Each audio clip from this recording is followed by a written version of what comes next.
Hi everyone, welcome back to the channel. If you're thinking about becoming a web developer, there are three important things you should know before you even start coding.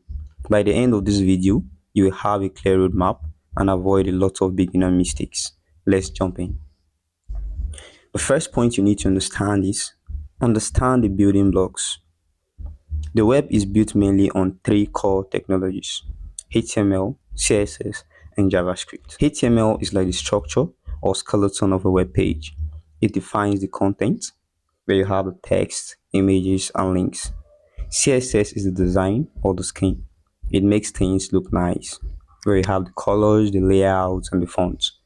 JavaScript is the brain.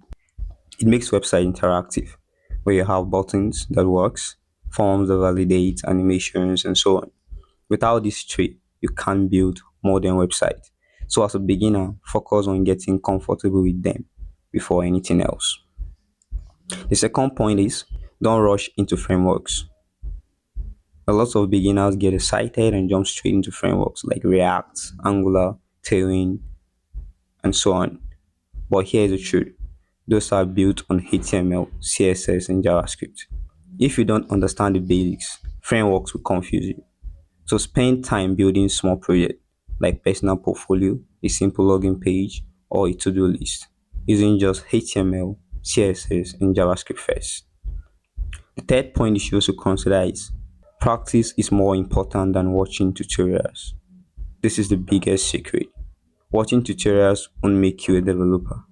Practice will. After learning a concept, pause and try it yourself. Break things, fix them, and build tiny projects. Even a simple web page with your name, a picture, and a style test is a great start.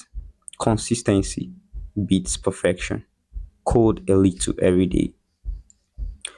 So to recap, master HTML, CSS, and JavaScript basics. Don't rush into frameworks. Practice more than you watch. If you follow these three steps, you will build a strong foundation in web development. If you found this helpful, give this video a like, subscribe for more beginner-friendly tutorials, and let me know in the comment section what you're learning right now. See you in the next video. Thank you.